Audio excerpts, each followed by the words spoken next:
Today's Gospel, Thursday, April 9, is taken from St. Luke chapter 24, verses 35 to 48.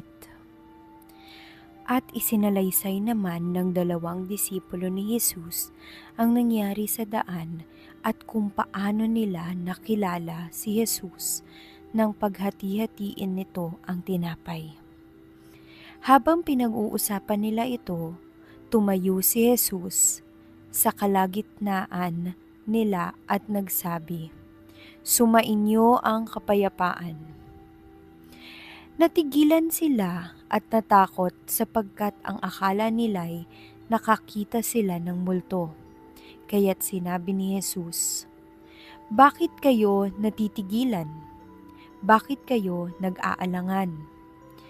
Tingnan ninyo ang aking mga kamay at mga paa. Ako nga ito.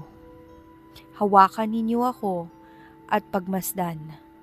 Ang multo ay walang laman at buto, ngunit ako'y meron, tulad ng nakikita ninyo." Habang sinasabi niya ito, ipinakita niya sa kanila ang kanyang mga kamay at mga paa. Parang hindi pa rin sila makapaniwala sa laki ng galak at pagkamangha. Kaya tinanong sila ni Jesus, "May pagkain ba kayo riyan?" Siya'y binigyan nila ng isang hiwa ng isdang inihaw. Kinuha niya ito at kinain sa harap nila. Pagkatapos ay sinabi niya sa kanila, "Ito ang tinutukoy ko nang sabihin ko sa inyo noong kasama pa ninyo ako. Dapat matupad ang lahat ng nasusulat tungkol sa akin sa kautusan ni Moises, sa aklat ng mga propeta at sa aklat ng mga awit." Binuksan niya ang kanilang pag-iisip upang maunawaan nila ang mga kasulatan. Sinabi niya sa kanila, "Ganito ang nasusulat, kinakailangang magdusa at mamatay ang Kristo, at pagkatapos siya'y muling mabubuhay sa ikatlong araw.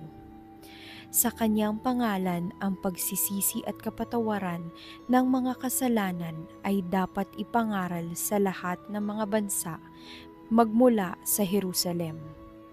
Kayo ang mga saksi sa mga bagay na ito." Ang mabuting balita ng Panginoon. Today's faithful reflection is from Brother Louis Pangulayan. Akala mo ba pababayaan kita?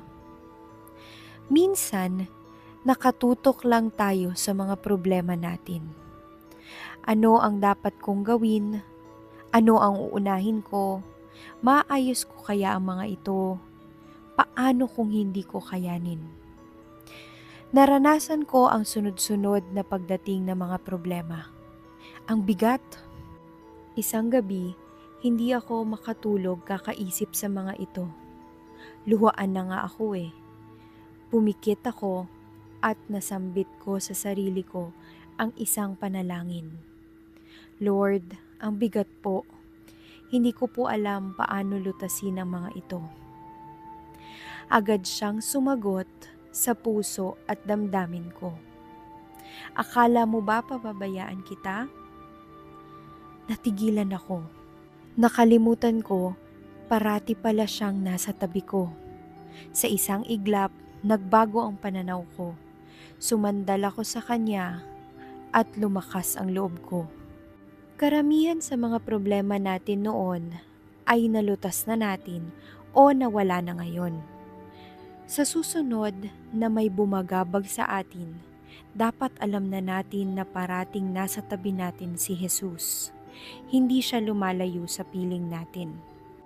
Sa mabuting balita sa araw na ito, binalikan ni San Lucas ang pagpapakita ni Jesus sa mga apostoles pagkatapos ng kanyang muling pagkabuhay. Kumain pa nga si Jesus ng ulam nilang isda dahil gutom siya.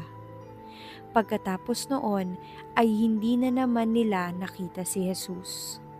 Hindi ibig sabihin na dahil hindi natin nakikita si Jesus ay wala siya sa ating piling. Parati siyang malapit sa atin. Mas malapit pa nga siya sa atin kaysa sa ating pinakamamahal sa buhay o sa ating matalik na kaibigan, yung BFF natin. Baka tayo ang lumalayo sa kanya. Huwag, hindi niya tayo iiwan kailanman. Manalangin tayo. Mahal kong Jesus, samahan mo po ako parati sa buhay ko. Amen. Sa ngalan ng Ama, ng Anak, ng Espiritu Santo. Amen.